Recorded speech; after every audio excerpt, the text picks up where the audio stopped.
Saya Fatur.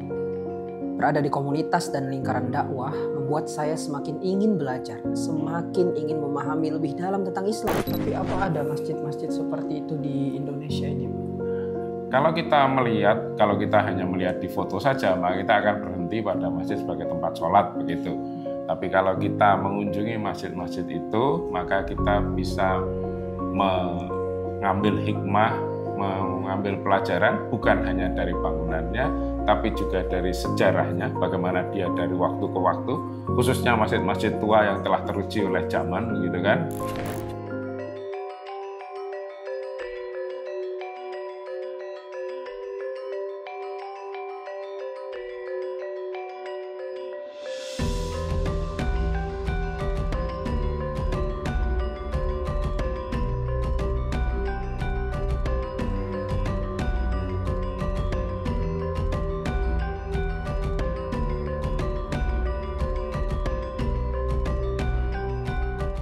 Selamat datang di Hasanah Masjid Nusantara.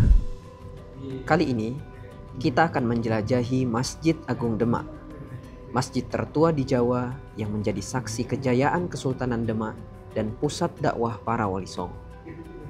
Bersama saya Fatur dan Dr. Revianto Budi Santosa, mari kita telusuri sejarah, arsitektur, dan tradisi yang terus hidup hingga kini.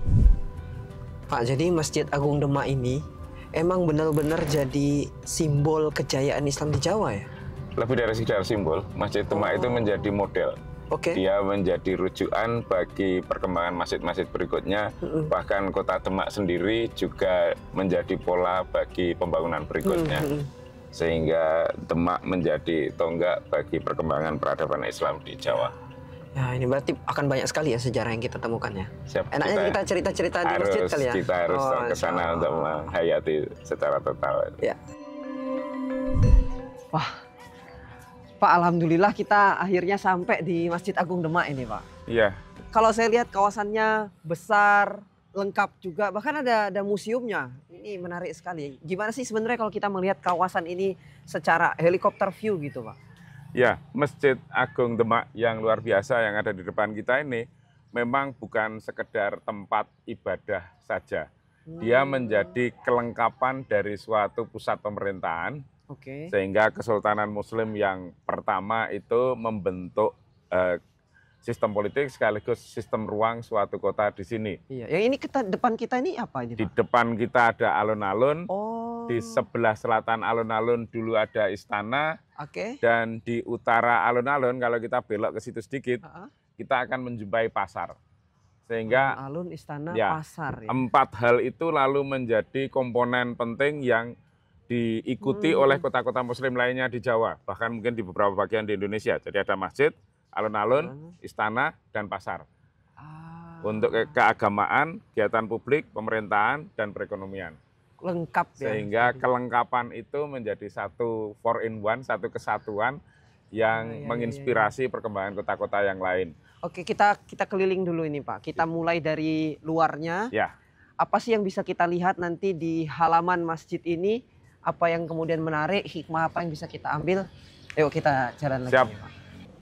Oh, ini menaranya, Pak ya? Iya, di sini kita melihat menara yang menjulang ke atas, ada beberapa lapis. Tapi ini kan perkembangannya sangat baru, di abad ke-20 kita baru menjumpai menara yang seperti ini, sehingga wajar kalau langgamnya sangat berbeda dengan yang di dalam. Dalam skala besar kita melihat bahwa masjid ini menghadap ke alun-alun dan berdampingan dengan Istana Raja, sehingga ini juga pola yang terinspirasi oleh Masjid Nabawi ketika masjid, ruang publik, dan kediaman Rasul itu menjadi satu kesatuan. Dan di dalam kompleks masjid ini kita bisa melihat ada bangunan utama dan bangunan serambi. Ruang sholat utama atau kadang disebut dengan nama haram itu yang beratap susun 3, sementara yang lebar terbuka ini adalah serambi. Masjid Demak itu sudah sangat tua, sehingga di dalam perjalanannya mengalami berbagai dinamika, penambahan, pengurangan di sana-sini. Di antaranya pada abad ke-19 ditambahkan menara dari rangka besi sebagai ungkapan kemajuan pada saat itu. Dan riwayat beserta artefak-artefak yang ditinggalkannya dikumpulkan dan disajikan di dalam museum yang ada di sebelah kita. Sehingga ini menjadi suatu kesatuan kisah. Beberapa mungkin sudah nggak ada. Ini di sini dulu ada kolam, tapi sekarang tinggal sedikit jejaknya saja yang karena kebutuhan ruang untuk jamaah dan sebagainya. Ini kalau waktunya Jumat akan sangat ramai di jamaah dari berbagai penjuru. Saya baca juga tadi ada makam Raden Fatah ya? Itu sebelah mana itu? Di sebelah barat masjid itu adalah makam, karena ini masjid kesultanan, maka para sultan disemayamkan di situ. Sultan pertama sebelah agak ke utara dikit itu Raden Fatah, dan sultan yang menonjol berikutnya Sultan Trenggono ada di sebelah selatannya beserta keluarga kerajaan dimakamkan di situ. Oke. Jadi wilayah ini juga sebenarnya cukup luas ya. Dan bahkan kalau kita ngelihat masjidnya sendiri, ini memang dari asalnya luas. Pembangunan awalnya itu. Memang diciptakan sebagai sesuatu yang agung. Kalau kita pernah ke Kudus, maka luasan lantai masjid ini kira-kira 12 kalinya dari Masjid Kudus. Sehingga memang skala yang sangat besar, proporsional dengan masyarakat yang dilayaninya, serta sistem politik yang dikembangkannya. Satu lagi nih Pak, tadi sempat dibahas ada bangunan utama atap tumpang tiga. Ini kan mungkin juga sebelumnya di episode dan masjid-masjid sebelumnya sempat terbahas. Kalau ini makna dan filosofinya apa ini kalau yang tumpang tiga di sini? Kita melihat di sini ada bangunan utama yang berdenah persegi dengan atap runcing ke atas bersusun tiga. Artinya semua akan menuju kepada yang Maha Satu, Maha Esa yang ada di puncak sana. Nah, perjalanan kepada yang satu itu kan melalui berbagai tahapan. Sehingga pada tahap pertama kita mengamalkan syariah, dan tahap berikutnya kita memahami hakikat, lalu pada puncaknya kita menghayati ma'rifat, atau kadang diasosiasikan dengan Islam, iman, dan ihsan. Ketika kita sudah sangat dekat, engkau beribadah seperti melihatku, fa'ilam takun tarahu, fa'innahu yaraka. Kalau engkau tidak melihatku, aku akan melihatmu.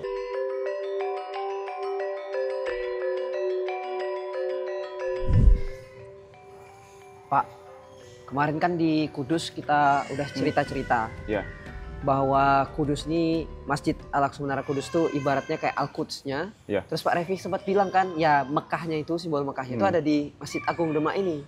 Emang sebenarnya gimana sih hubungan antara kedua masjid ini, atau ya antara Kudus dan Demak ini? Pusat-pusat dakwah Islam yang paling awal itu ada di sepanjang pantai utara Jawa. Sehingga kalau kita mau memetakan, di ujung barat ada Cirebon, di ujung timur ada Gresik. Nah, di dalam rentangan itu Demak dan Kudus ada di tengahnya, kurang lebih seperti itu. Jadi dia sisi utara bagian tengah. Di antara keduanya dulu itu ada namanya Selat Muria. Jadi bagian Selat atas Pulau Jawa itu dulu pulau sendiri, Pulau Muria namanya.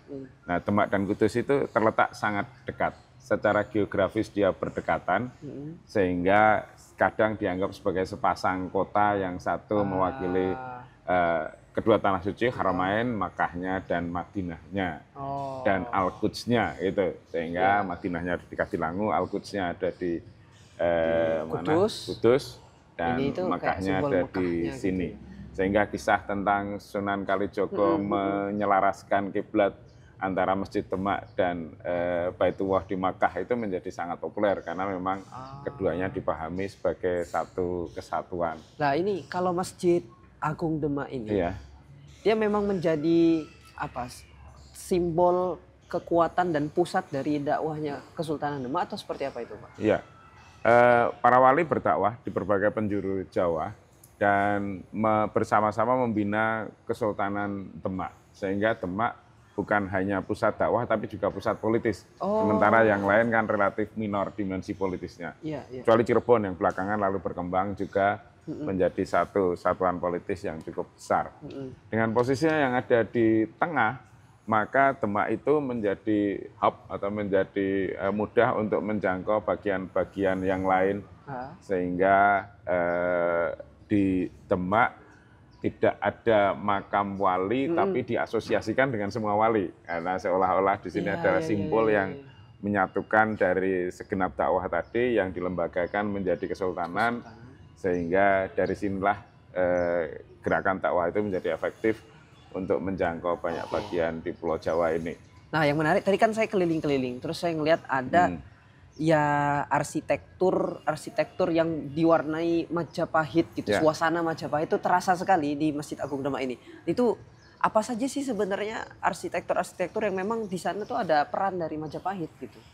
Ya, secara kultural para wali itu membangun relasi yang intensif dengan pusat budaya lama, dalam hal ini Majapahit. Tentu saja menyelaraskan dengan nilai-nilai keislaman yang berkembang saat itu.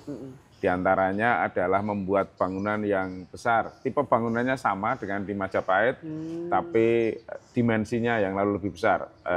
Tempat sholat utama yang ada di belakang kita luar biasa luasnya.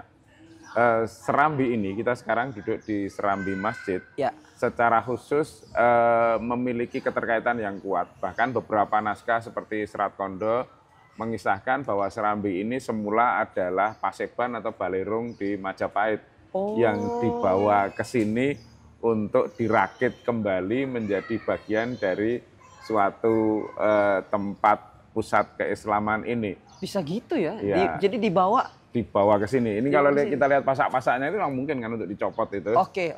Ya, memang bangunan untuk dirakit ulang. Dan kalau kita melihat di bawahnya ada semacam ganjalnya itu, pedestalnya itu kan menunjukkan bahwa ini ada penyesuaian dimensi. Karena berbeda dengan masjid yang dibangun oleh para wali dan serambi yang dibawa dari Majapahit. Ya. Tapi di sisi lain kita juga melihat bahwa serambi itu adalah bagian yang ditambahkan. Sehingga kalau kita lihat tulisan di pintu menuju sana, ada tulisan wanita haid dilarang masuk. Artinya yang dianggap masjid itu sana, yang permanen sebagai masjid. Betul. Di sini adalah ekspansi yang memiliki asal muasal yang berbeda. Ini saya baru tahu sih, dan mungkin juga nggak banyak ya yang tahu kalau ternyata ini dua hal yang awalnya itu tidak menyatu, kemudian dipersatukan. Ini maknanya juga luar biasa, berarti yang lama dan baru itu tetap bisa dipersatukan dalam Islam. Masya Allah. Nah ini yang hubungannya dengan pengembangan masjid gitu ya. Kita tahu juga kemarin hampir setiap masjid bersejarah yang kemudian kita datang itu juga pasti ada pengembangannya gitu. Nah, sebenarnya apa sih yang menjadi poin-poin yang harus diperhatikan ketika bangunan-bangunan bersejarah ini, masjid bersejarah ini itu akan diperluas atau direnovasi atau dikembangkan gitu? Apa sih yang mesti jadi catatan gitu, Pak? Ya, pelestarian itu bukan meniadakan perubahan. Perubahan itu suatu keniscayaan. Alam semesta ini berubah setiap saat. Manusia juga makin tua dan sebagainya itu. Semuanya berubah. Pelestarian adalah mengelola perubahan, sehingga kita mendapatkan yang sebaik-baiknya di masa depan tanpa harus memutus yang terbaik dari masa lampau. Ya kan? Apalagi nilai sejarahnya tuh nggak boleh hilang gitu. Nggak boleh hilang. Untuk itu, nilai itu menjadi kuncinya, sehingga kita di sini memahami nilai penting.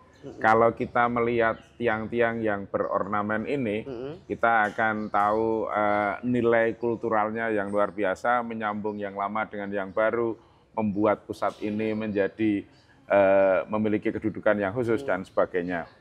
Tapi kita juga tidak bisa memungkiri bahwa zaman berubah, struktur juga mungkin mengalami perubahan, kekuatan dan sebagainya. Maka kalau kita lihat di sini, di dalam bangunan ini, tiang ini sudah sangat tua, mungkin lebih dari 500 tahun, sehingga dia lalu dibantu dengan struktur baru.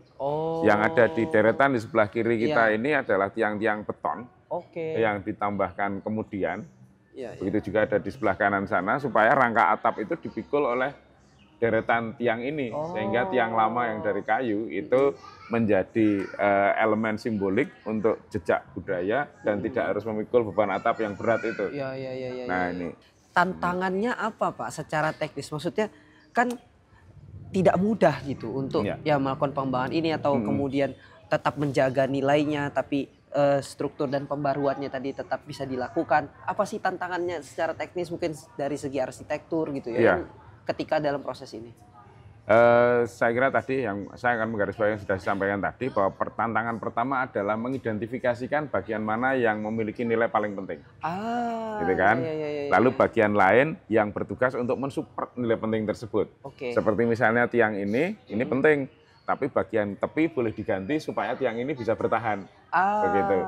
Jadi bagaimana yang diprioritaskan dan mana yang akan mendukung bagian yang diprioritaskan itu. Silahkan menambahkan kalau di kiri kanan, tapi jangan di arah depan ya, misalnya begitu.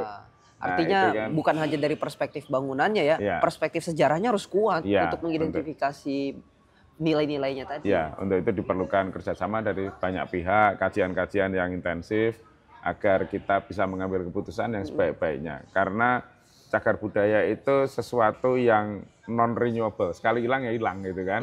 Kita tidak bisa mencipta ulang dengan usia yang sama, dengan arti penting yang sama, dengan riwayat yang sama. Jadi begini Tur, kita melihat ini kolom atau tiang yang istimewa yang berasal dari masa Majapahit. Ini adalah ornamentasi atau ragam hias yang dikenal sebagai ragam hias Majapahit. Yang khas periode itu. Yang segitiga ini dari masa yang lebih tua lagi, biasa disebut dengan nama tumpal. Tumpal. Tumpal. Hiasan-hiasan segitiga. Nah, ragam hias Majapahit itu dicirikan oleh adanya sulur besar. Yang mana? Yang ini besar ini, lalu membentuk ikal di ujungnya. Di sepanjang sulur itu ada sulur-sulur yang lebih kecil dengan arah yang berlawanan. Jadi kalau ini ke kanan, ini ke kiri. Begitu. Sampai ke bawah kita melihat adanya kombinasi antara sulur yang ke kanan dan sulur yang ke kiri mengisi keseluruhan bidang ini. Ini ada makna-maknanya gitu enggak? Iya. Ornamentasi floral yang di masa pra-Islam dan di masa Islam memiliki keterkaitan yang kuat, yang lalu digeneralisasi. Misalnya ini juga dari tanaman, ini dari bunga Padma. Di masa pra-Islam, Padma memiliki dimensi kedewataan, dikaitkan dengan kesucian para dewa, tapi di masa Islam kesuciannya dipertahankan, dewanya dihilangkan, begitu. Sehingga kita tetap menggunakan motif Padma. Kalau kita melihat arca-arca itu yang duduk terutama, maka ada namanya Padmasana, tempat duduk yang serupa bunga Padma. Dikisahkan juga bahwa Buddha ketika lahir berjalan dan di bawah tapak kakinya tiap kali Siddhartha menginjakkan kaki muncul Padma. Karena Padma itu memiliki kesucian yang tumbuh dari lumpur. Dia kan selalu berada di atas air yang tidak jernih lalu membangkitkan keindahan yang suci itu. Nah, kesucian yang memisahkan antara yang suci dan yang kotor itulah Padma. Nilai itu tetap, tapi dimensi kedewataannya kita hilangkan. Ini sama, yang atas ini juga sulur-sulur ya? Di bagian atas adalah kombinasi antara sulur dan tumpal tadi. Dan ini juga penting, jadi transisi antara segi 4 dan segi 8 ini sangat sering kita jumpai di dalam artefak-artefak keagamaan masa pra-Islam. Di sini menjadi ornamen struktural saja. Tapi yang paling penting adalah yang di atas itu. Karena kita melihat bahwa di sini ada sistem pasak-pasak yang menghubungkan antara tiang yang vertikal dan balok-balok yang horizontal. Dengan sistem pasak ini masih kelihatan di situ bangunan menjadi mudah untuk dibongkar pasang dan dirakit kembali. Sehingga kalau tadi dikisahkan ini dibawa dari Majapahit, untuk merakit itu relatif simpel, tapi menyesuaikan dengan dimensi masjidnya, dengan penambahan. Nah, ini yang tadi disebut ada bawah yang mengganjal di bawahnya supaya tingginya selaras dengan bangunan baru tersebut. Begitu saya kira arti penting ini. Dan kalau kita bandingkan nanti dengan di dalam itu tidak ada ornamen seperti ini, karena memang ini bangunan kerajaan, di sana keagamaan, yang keagamaan Islam yang simpel, sederhana, tidak banyak pernak-pernik itu diungkapkan sepenuhnya di dalam, sementara di sini kemegahan suatu kerajaan diungkapkan. Sehingga kita melihat dua bangunan ini seperti kontras, satu berukir, satu polos, satu memuncak, satu horizontal, satu tertutup, satu terbuka. Ya, dalam bahasa kita mungkin ini adalah hablum minannas, sementara hablum minallah ada di dalam sana. Begitu. Kayaknya udah mau masuk zuhur, kita harus hablum minallah dulu. Kita siapkan untuk menjalankan hablum minallah.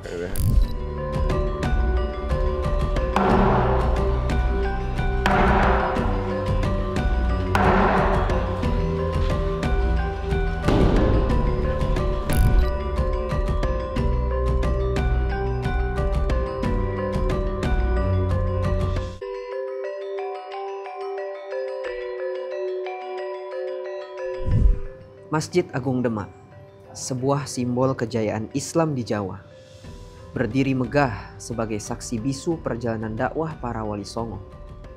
Dibangun pada abad ke-15 oleh Raden Fatah, masjid ini menjadi pusat syiar Islam, tempat berkumpulnya para wali untuk merancang strategi penyebaran Islam yang berakar kuat pada budaya lokal. Jadi Pak Kiai, ini kalau kita berbicara tentang Masjid Agung Demak ini, tentu ini punya sejarah panjang tentang proses pembangunannya, kontribusinya. Nah, boleh nggak diceritakan gimana sih sejarah awal pendirian ini sampai nanti kemudian akhirnya mengalami pemugaran dan sebagainya? Silakan. Ya, terima kasih Mas Fatur. Pengetahuan saya nanti sebisa saya, semampu saya akan saya sampaikan tentang sejarah Masjid Agung Demak. Ya. Jadi saya sendiri di sini selaku pengurus takmir Masjid Agung Demak. Kemudian kebetulan periode tahun sekarang saya di bagian BAPI atau peringatan Hari Besar Islam. Ya. Kemudian juga di bidang kesejahteraan, sudah seringkali banyak TV maupun ya untuk observasi maupun untuk penelitian. Itu pada tahun 1466 Masehi atau tahun 1388 Saka atau tahun 887 Hijriah. Jadi kalau Hijriahnya ini 887 Hijriah. Masjid ini didirikan pertama kali oleh Wali Songo pada masa periode itu. Nah, itu bagaimana Pak Kiai kontribusinya Wali Songo dalam pembangunan masjid ini? Tadi setelah musyawarah, nah ini apa hasil musyawarahnya? Ya, itulah hasil musyawarahnya. Satu, karena yang ditunjuk untuk membangun Masjid Agung Demak, arsitekturnya itu kan Kanjeng Sunan Kalijogo. Raden Syahid atau Raden Setio atau Raden Kalukajaya, banyaklah namanya. Atau Raden Pangeran Mondoliko, itu juga nama beliau sebetulnya. Jadi banyak sekali nama beliau itu sebagai arsitek yang ditunjuk oleh Wali Songo pada saat itu membangun Masjid Agung Demak. Nah, setelah beliau berhasil dan juga mendirikan masjid ini atas musyawarah dan mufakat Raden Fatah dan juga para Wali Songo pada saat itu tahun 1466 Masehi, masjid pertama dibangun. Bahan bakunya semuanya dari kayu jati. Kayu jati. Ya, dan juga berbentuk panggung. Jadi dulu kan karena di sini kan rawa ya, atau kalau musim hujan itu tergenang air daerah sini. Akhirnya dibentuk panggung. Kalau panggung itu kan ya ada tangga naik lah, otomatis seperti itulah. Jadi tidak seperti sekarang duduk di tanah langsung. Jadi dulu ada penyangga ya, penyangga. Itu semuanya dari kayu jati. Gimana sih peran masyarakat dalam menjaga tradisi yang ada di Masjid Agung Demak ini?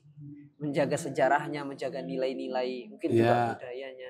Kalau sejarah, Mas, itu masyarakat, baik leluhur-leluhur kita, para sesepuh-sepuh kita, para ulama, para kiai, ya para orang-orang sepuh dulu kan selalu menceritakan pada anak cucunya ya. Jadi Masjid Agung Demak dulu itu dibangun oleh Wali Songo demikian bla bla bla bla bla. Itu sampai sekarang tuh akhirnya kan bersambung. Jadi tidak hanya sebuah buku tapi sudah ada cerita yang mengadopsi atau mengemas sejarah itu sendiri. Meskipun tidak pada saat itu tidak ada yang menulis. Yang menulis konon kan malah justru para penjajah dari Portugis, Belanda atau Inggris, kan itu yang menulis sejarah kita di Indonesia. Tapi leluhur kita kan meskipun tidak menulis, tapi beliau kan pakai memori yang ada di sini untuk menyimpan sejarah itu ditularkan. Bilisan ya. Iya, contohnya saya sendiri. Sebelum saya mulai kecil saya sudah diceritain sama mbah-mbah saya, sama kakek-kakek saya, nenek saya, bahkan bapak saya sendiri. Sering diceritakan tentang apa yang terjadi di lingkungan Demak ini sendiri. Oleh karena itu, masjid ini tidak berhenti sampai di situ, Mas Fatur. Dengan perkembangan waktu, pondok pesantren Sultan Fatah ini makin banyak yang masuk Islam. Dan juga beliau pada saat itu dinobatkan sebagai mubalik termuda karena usianya mungkin masih 18 sampai 20 tahun. Itu mubalik termuda dan handal sehingga didudukkan sebagai Dewan Wali Songo, yaitu menggantikan Syekh Maulana Jumaidil Kubro yang telah wafat. Ya. Jadi paling muda beliau duduk di Dewan Wali Songo. Dan orang Nusantara, bukan orang Gujarat Arab ya, lainnya yang masih Gujarat Arab. Nah, contohnya seperti itu. Jadi beliau 1466 dengan peresmian masjid diberdirikan pertama kali, beliau juga dinobatkan sebagai Dewan Wali 9. Jadi di Demak ini ada yang disebut wali, boleh dikatakan ada dua. Kalau wali kan banyak ya, dewannya mungkin ada dua. Satu Kanjeng Sunan Kalijogo, dua Sunan Demak atau Wali Demak adalah Sultan Fatah atau Raden Fatah. Nah, gitu. Nah, kalau untuk pengembangan masjid ini sendiri tadi mungkin ada beberapa kali pemugaran ya sampai hari ini. Ada berapa kali pemugaran begini, itu, Mas Fatur. Jadi sebelum pembugaran masjid itu beliau kan memang awalnya ada sejarah mencatat ingin menghadap ayahandanya. Akhirnya beliau pada saat itu setelah peresmian masjid ini pertama kali dibangun dan juga beliau diangkat sebagai seorang mubalik muda dan juga Dewan Wali Songo. Akhirnya izin sama guru besarnya, yaitu pada Sunan Ampel untuk menghadap ayahandanya di kerajaan yang belum terselesaikan pertama ini kali ya. tadi. Jadi beliau tetap menjadi acuan awal tadi yang ingin menghadap ayahandanya. Akhirnya walhasil dengan singkat cerita justru diizinkan dan diantar sendiri oleh Kanjeng Sunan Ampel di kerajaan Majapahit.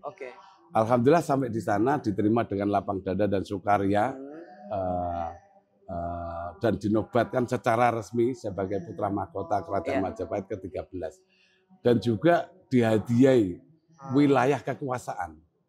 Jadi Raden Fatah tadi dikasih wilayah kekuasaan sebagai seorang Hadipati Notoprojo di wilayah Gelagah Wangi. Jadi namanya belum Demak, Gelagah Wangi. Dan pada saat kembali ke daerah Gelagah Wangi disertai juga para pengawal prajurit militan dari Kerajaan Majapahit 100 orang. Nah, setelah sampai di sini akhirnya beliau juga sebagai seorang Hadipati Notoprojo, seorang pemimpin pemerintahan juga seorang pengasuh pondok pesantren Gelagah Wangi. Akhirnya membuat draft susunan pemerintahan Kadipaten Gelagah Wangi. Bagaimana mestinya seperti sekarang kan gitu kan? Ada bupati-bupati, ada gubernur dan ada pejabat-pejabat lain setingkat menteri kan seperti itu. Setelah 2 tahun masjid ini sudah nggak muat. Setelah beliau dinobatkan menjadi seorang adipati. Itu 1475 Mas Fatur. Beliau jadi seorang adipati. 1477 nggak muat lagi. Masih nggak muat. Akhirnya Wali Songo ngumpul ke sini lagi untuk memugar masjid yang pertama tadi. Nah, itu 1477 akhirnya dibongkar lagi. 1477 bentuknya masih seperti ini, masih tetap cuma diperluas, dipertinggi, diperluas, tetap dari bahan baku kayu jati, yaitu ukurannya jadi 14 kali 14. 2 kali lipat ya? Iya, 14 kali 14. Nah, akhirnya tambah banyaknya orang yang sudah mengenal Islam, akhirnya masuk agama Islam, baik melalui Kanjeng Sultan atau Raden Fatah sama Wali Songo yang lain maupun Sunan Kalijogo yang ada di Demak sini. Kemudian Mas Fatur, terjadilah gejolak pengerongrongan kekuasaan di daerah Majapahit, yaitu Raden Girindawardana, seorang Hadipati Kediri, merongrong kekuasaan Raden Kertabumi ayahandanya Raden Fatah. Nah, Raden Fatah akhirnya merasa namanya orang tua ini dirongrong atau dimusuhi oleh terpanggil. Namun hanya menjadi gumrang pikiran saja. Lah, ternyata dengan adanya pengerongrongan kekuasaan yang mana Raden Girindawardana itu menyerang ke Kerajaan Majapahit ke ayah Raden Fatah tadi, dan ayah Raden Fatah Raden Bri Kertabumi kalah atau Brawijaya V kalah, akhirnya melarikan diri atau mengamankan diri sampai ke lereng Gunung Lawu. Nah, di sana yang berkuasa adalah Raden Girindawardana. Itu raja ke-12 di Majapahit. Karena menang perang, dia mengangkat dirinya, saya rajanya di Majapahit yang berkuasa. Kan gitu. Cuma dengan kepemimpinan Raden Girindrawardhana ini agak arogan. Jadi Wali Songo tidak boleh lagi untuk menyebarkan ajaran agama Islam. Kiai-kiai atau ustadz-ustadz yang tadinya berguru sama Wali Songo sudah mendirikan suro atau langgar atau musola atau masjid atau pondok pesantren kecil-kecilan, padepokan, itu semuanya tidak boleh, dilarang. Upeti lebih tinggi, upeti istilahnya pajak ya, lebih tinggi. Sehingga masyarakat merasa tidak aman, hidupnya tidak kondusif. Terganggu dengan keadaan pimpinan baru yaitu Raden Girindrawardhana yang menjadi Raja Majapahit ke-12. Akhirnya Wali Songo ngumpul lagi ke sini. Musyawarah mufakat dengan Adipati Notoprojo yaitu Raden Patah. Raden Patah harus siap dinobatkan menjadi seorang sultan. Kenapa harus Raden Patah? Karena Raden Patah punya hak waris penuh atas kerajaan Majapahit. Akhirnya mau tidak mau beliau harus bersedia. Karena beliau dianggap memiliki hak waris penuh atas kerajaan Majapahit. Akhirnya beliau bersedia dinobatkan menjadi seorang sultan itu pada tahun 1478 Masehi. Itu jadi sultan beliau. Akhirnya membuat draft pemerintahan kasultanan baru menjadi Demak, Mas Fatur. Dari Wali Songo ora kasultanan Glagahwangi tapi kasultanan Demak Bintoro. Mulai 1478 itulah sini menjadi Demak. Kenapa Demak? Itu ngambil dari sejarah atau filosofis Damaya Demudaman atau Dimain, istilah ismu syaratnya itu artinya rawa-rawa atau genangan air. Itu ngambil dari situ. Karena Demak kalau musim hujan kelem dulu kan gitu. Jadi rawa kan gitu. Jadi itu. Nah, akhirnya jadi Demak Bintoro, Kasultanan Demak Bintoro dengan gelar Sultan Raden Abdul Fattah Al-Akbar Sayyidin Panoto Gomo yang dikasihkan Wali Songo. Gelar pertama. Gelar kedua Syekh Maulana Akbar Awal. Yang gelar ketiga adalah Pangeran Suryo Alam. Jadi gelar beliau itu ada 3 setelah dinobatkan menjadi seorang sultan. Akhirnya membuat pemerintahan kesultanan dan membuat opini kekuatan bala tentara atau militer untuk menyerang ke Majapahit. Jadi selama ini yang disampaikan para sejarawan yang masih mengadopsi sejarah dari mana saya nggak tahu ya sumbernya, bahwa Raden Patah itu menyerang ayahandanya, dianggap sebagai anak yang durhaka. Di sana dianggap ayahnya masih berkuasa, dia mendirikan kerajaan. Itu salah besar. Jadi di kerajaan Majapahit sudah dikuasai orang lain, yaitu Raden Girindrawardhana. Ayahnya sudah tidak berkuasa di Majapahit. Raden Patah justru ingin mengambil kembali.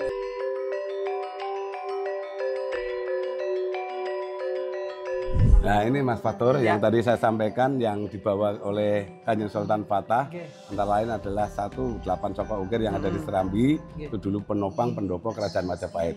Yang kedua adalah Dampar Kencono. Dampar Kencono. Iya, dampar atau tempat duduk raja.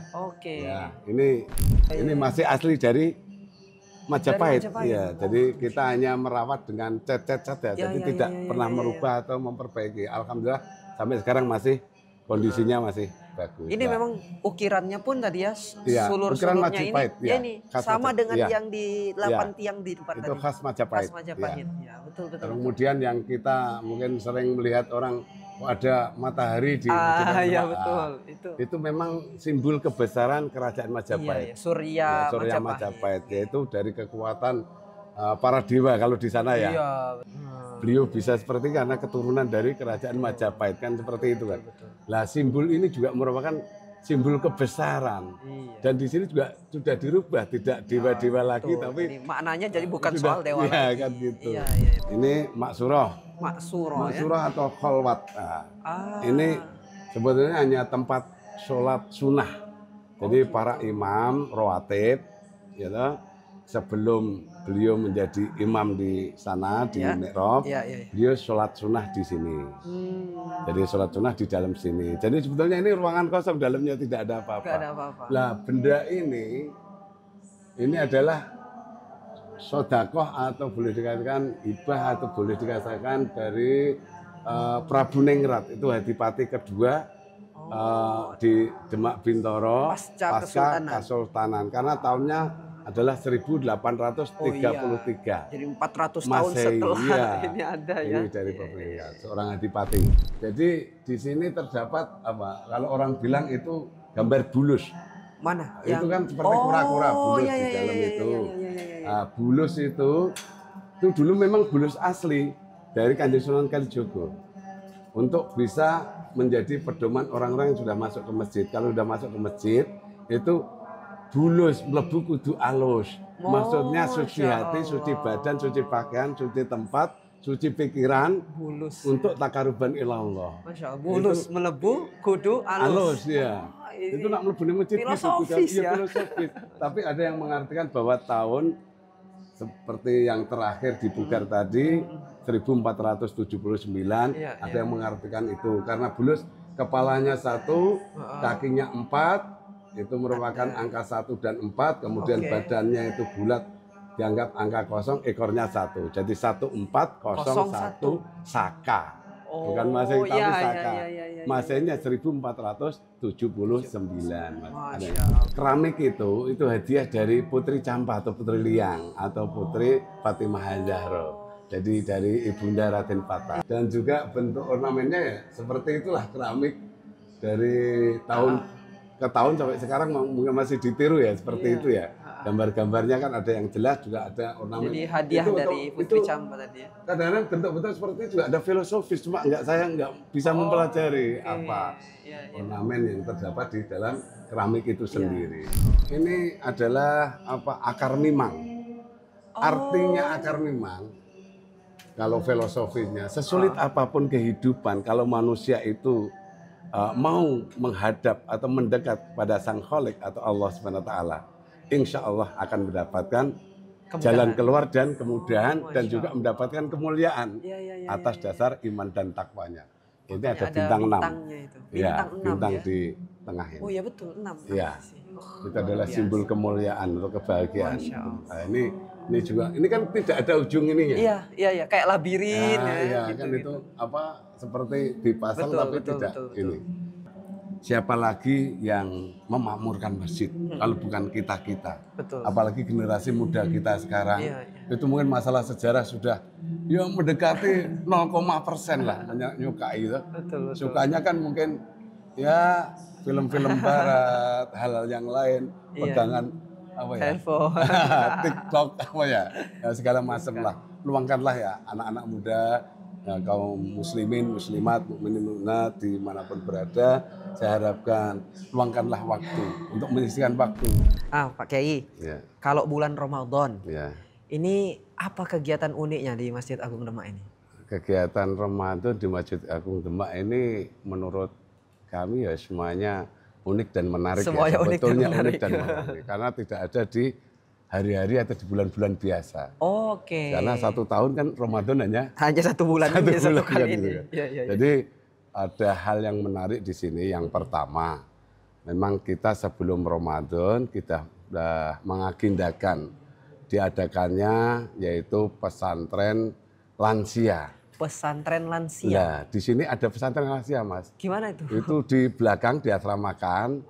Jadi beliau-beliau juga itu mengikuti kegiatan yang ada di Masjid Agung Demak selama melaksanakan pesantren di bulan Ramadan di Masjid Agung Demak. 1 bulan ini pesantrennya? 1 bulan. Itu insya Allah kalau tidak salah sampai tanggal 27. Baru dijemput keluarganya atau pulang sendiri ke daerahnya. Berapa pesertanya sekarang? Pesertanya sekarang itu ada 127 personil putra-putri. Itu dari luar kota juga banyak, Mas. Ada yang dari Makassar, dari Jakarta, dari Bandung, dari Ngawi. Kalau pesantren kan biasanya justru anak-anak sekolah, anak muda. Ini malah yang lansia. Orang tua. Ini karena kita membatasi umur minimal umur 56 tahun. Minimalnya 56. Maksimalnya monggo. Maksimalnya monggo. Cuma kita belum bisa menerima banyak. Seandainya kita buka secara luas, ada tempat, mungkin bisa 500 lebih. Insya Allah nanti tanggal 17 pagi berarti hari Senin ya. Pagi sekurang lebih mungkin jam 6.30 kita persiapan untuk sholat tasbih di sini. Jadi di tiap Ramadan tanggal 17 Ramadan pagi di Masjid Agung Demak ini selalu mengadakan pelaksanaan sholat tasbih berjamaah. Semua boleh ikut? Boleh ikut, semuanya boleh ikut. Jadi orang manapun, biasa datang orang Pati, Kudus, Semarang, gitu. Dan memang biasanya ramai itu ya? Ke sini.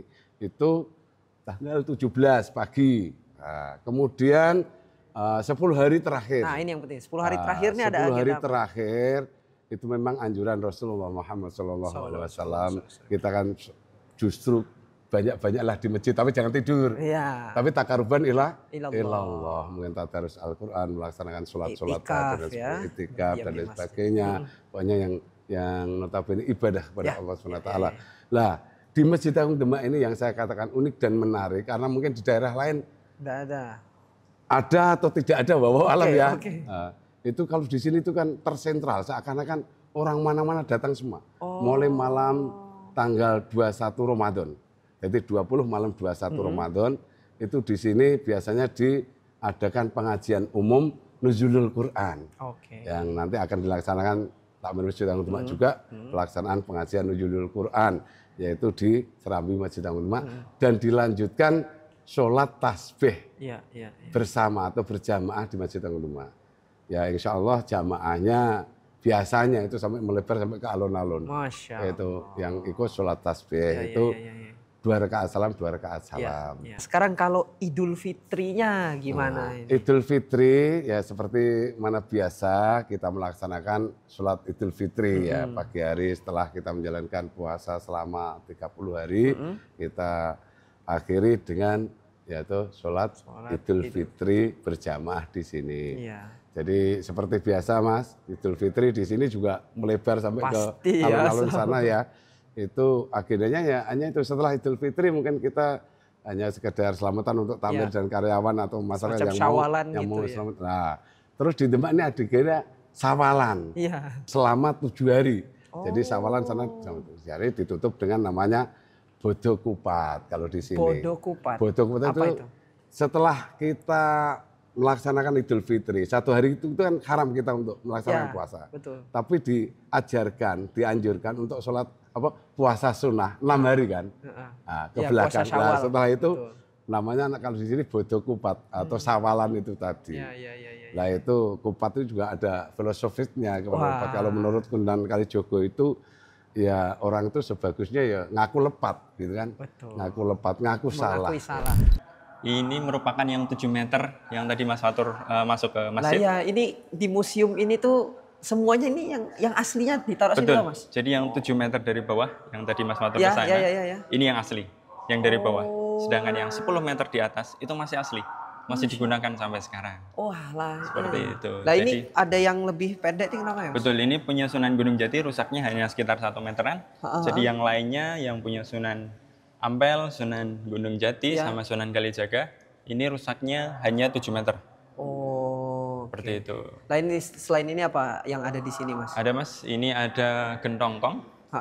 Ini merupakan hadiah dari ibundanya Raden Patah, pemberian dari ibundanya Raden Patah, Putri Campa. Ini jumlahnya ada 3. Yang satu ada, dilihat Mas Fatur di mana? Enggak, aku raketnya. Iya, ada di area makam. Masih difungsikan sampai sekarang. Jadi 2 dimuseumkan. Gentongnya untuk apa? Untuk minum Mas. Untuk minum? Iya. Nanti kalau Mas Fatur mau ambil barokah air minum bisa di area makam. Ada yang satu masih difungsikan di sana. Seperti itu. Oke, ini. Sorry Mas. Apa itu? Ini Mas Fatur. Jadi ini merupakan duplikat dari Soko Tatal, serpihan balok kayu punya Sunan Kalijaga. Jadi Soko Guru punya Sunan Kalijaga itu tidak utuh 17 meter. Utuhnya hanya 11 meter. Nah, untuk melengkapi kekurangan 6 meter di atas itu disambung dengan serpian balok kayu. Nah, ini ini ya contohnya. Betul, gitu, masyarakat menyebutnya Soko Tatal. Seperti itu. Mana lagi Mas yang ini ada yang unik Mas Fatur, mahakarya dari Sunan Kalijaga. Ini ada namanya kentongan, bentuknya seperti kuda. Ada makna dan filosofinya ini Mas Fatur. Bentuknya seperti kuda. Betul. Oh iya. Apa jadi, maknanya ini Mas? Kentongan kalau dipukul bunyinya gimana Mas Fatur? Tong gitu. Iya, tong. Itu artinya masjidnya masih kosong. Masih kosong. Jadi jamaah bisa berlari seperti kuda. Maksudnya segera menuju ke masjid, seperti itu. Lalu ada beduk beduk kalau dipukul bunyinya gimana Mas? Duk duk. Deng Deng, deng. deng. Oh iya iya. Itu artinya masjidnya masih sedeng, masih muat. Jadi jamaah bisa masuk ke dalam masjid. Seperti itu. Masya Allah. Jadi banyak betul. sekali makna dan ternyata filosofi gitu Mas ya. Fatur. Sama Iya. ini ya beduk tak kira cuma yang dipukul-pukul aja. Sebenarnya ada makna Ternyata ada filosofisnya Mas. maknanya ya. Betul. Tapi memang Sunan Kalijaga pandai sekali ya untuk Betul. memaknai hal-hal itu tadi. Ya Iya. tadi Pak Kiai cerita ketupat, lepet itu aja iya. maknanya ada. Ternyata ini juga Banyak ada sekali. maknanya. Sebenarnya yang di masjid itu Mas Fatur, yang tersirat sama yang tersurat itu lebih banyak yang tersembunyi. Mas Fatur. Iya sih. Yang ketika kita mempelajari, insya Allah akan menambah keimanan. Seperti Ini, itu. nah ini apa ini Mas? Oke Mas Fatur. Nah, Jadi yang bledek gimana bacanya? beledek. Beledek. Iya. Pintu utamanya masjid yang ada di tengah. Iya iya iya. Sebagai condro sengkolo atau prasasti berdirinya masjid. Ini kalau dibaca, bacaannya Nogo Mulat Salirawani. Yang tadi mengartikan sebuah tahun 1388 Saka. Iya, Kalau Masainya 1466 Masehi. Iya. Jadi kalau dihitung dari pertama kali berdiri sampai sekarang, saya masjid sudah berapa tahun Mas Fatur? Udah berapa? Lebih Sudah sekali 500 tahun ya. 58 tahun. Masya Allah. Alhamdulillah. Alhamdulillah. Sampai sekarang Dirawat masih terus, dijaga kokoh terus, berdiri, dilestarikan. masih digunakan untuk beribadah. Masya Allah. Aku lihat dari kemarin terus scrolling medsos tuh ada takjil segala macam. Itu sebenarnya agenda-agenda yang rame di Ramadan ini, pemuda tuh gimana tuh perannya? Jadi dari Takmir Masjid Agung Demak itu ada 17 kegiatan di bulan suci Ramadan. Oke. Khususnya di bagian untuk remaja masjid dilibatkan dalam pembagian takjil. Pembagian takjil. Terus ada yakat, terus kegiatan PABI Nuzulul Quran. Oh. Itu ada. Dan juga nanti event-event yang lain, contohnya diperbantukan untuk catering. Kita juga ada ekonomi kreatif ini. Oh gitu. Jadi acara darusan dari Masjid Agung Demak itu snacknya itu dari catering remaja masjid untuk ekonomi kreatif. Dari 14 kecamatan di Kabupaten Demak, alhamdulillah keanggotaan dari remaja Masjid Agung Demak itu 12 kecamatan sudah. Oh ada. ya, tinggal 2 ya. Tinggal 2 Iya. wilayah. Perwakilan kecamatan lah gitu ya. Ya gitu. Insya Allah. Sebagai apa ya? Sebagai informal bahwasanya Masjid Agung Demak ini ramah dengan ramah dengan muda. remaja. Iya. Contohnya ini Mas, juga ini. Termasuk ya streaming gitu, anak-anak muda terlibat ya. Ini kan ada pengajian ditayangkan gitu tuh live. Iya, live. Kita juga diperbantukan untuk bersama-sama dalam mengelola media sosial di Masjid Agung Demak. Oh iya itu juga ya. Ya, posting ini. Itu ya anak-anak muda banget lah. Gitu. Masya Allah. Siap gitu. Jadi ada jamaah offline, ada jamaah online-nya. Ya. Ah, itu dia. Betul. Ya.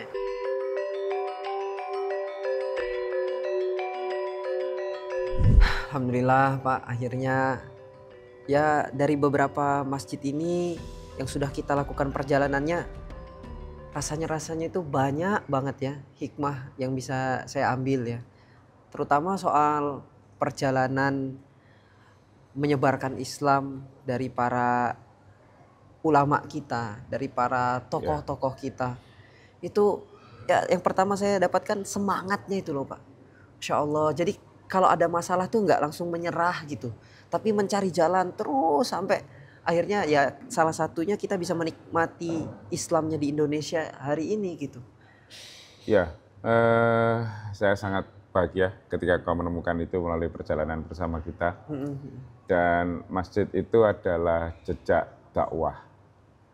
Bagaimana mewartakan risalah itu dilakukan oleh para ulama terdahulu dan terus-menerus selama ratusan tahun, karena semua masjid yang kita kunjungi umurnya lebih dari 400 tahun gitu. Dan mereka berdakwah melalui tempat atau ruangnya, melalui aktivitasnya, dan bahkan bangunan itu sendiri menjadi instrumen dakwah juga. Betul. Kita melihat bagaimana banyak simbolisme yang disajikan melalui bentuk bangunan, material, hiasan, dan semuanya menjadi bagian penting dari strategi untuk berkomunikasi kepada umat, strategi untuk menjalin hubungan sosial, sekaligus strategi juga untuk bersama-sama memuliakan akhlak. Betul. Ya kadang-kadang kita tuh kadang kurang menghargai keberadaan masjid gitu sih, karena mungkin karena sekarang kita mudah mendapatkan masjid dan mungkin mudah melihat banyaknya masjid gitu, sehingga kadang-kadang ada rasa tidak ada rasa perjuangan dan biasa.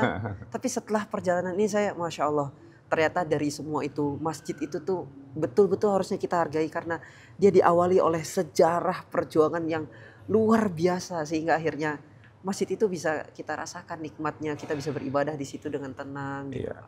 Dan semoga kita juga menjadi bagian dari semangat itu untuk menemukan cara bagaimana mengembangkan Islam melalui ruang, tempat, dan arsitektur tadi. Betul.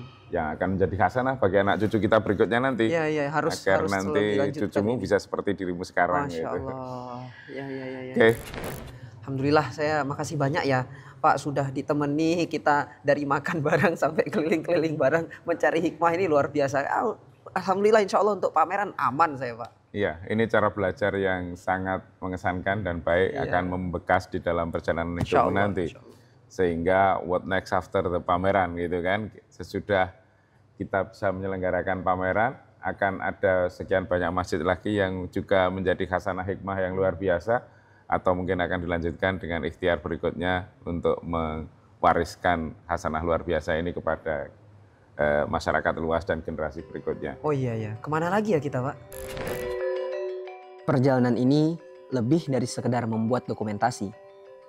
Dari Masjid Gede Mataram Kota Gede yang menyimpan akulturasi budaya. Masjid Al-Aqsa Menara Kudus yang menjaga jejak dakwah dengan Al-Quds. Masjid Sunan Ampel yang menjadi pusat spiritual Islam. Hingga Masjid Agung Demak yang menjadi simbol kejayaan Islam di Jawa. Semua mengajarkan saya bahwa masjid bukan hanya bangunan, tapi penjaga sejarah, pusat peradaban, dan awal mula segalanya. Ya oke, maket Masjid Kudusnya di situ aja. Melalui Hasanah Masjid Nusantara ini, semoga bisa mengambil sedikit peran untuk membagikan kekayaan narasi masjid-masjid ini. Agar kita semua bisa berjamaah, juga terus menjaga, merawat, dan menghidupkan warisan berharga ini untuk generasi mendatang.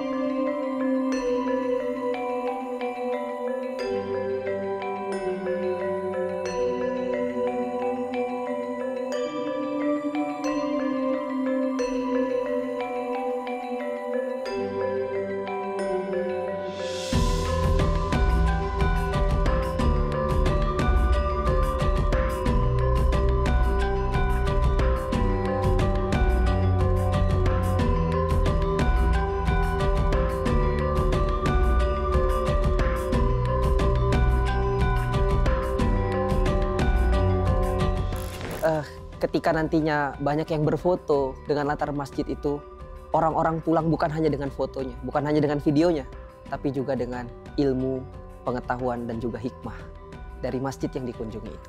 Itulah kenapa kami hadir, untuk bisa memberikan hasanah dari masjid-masjid yang ada di Nusantara.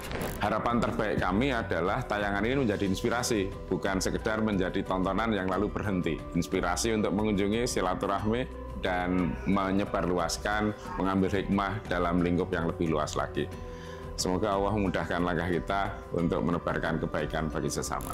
Ayah-ayah mengajak anak yang masih kecil dan dengan bangganya menceritakan, "Nak, tahu nggak? Itu gapura itu filosofinya ini loh."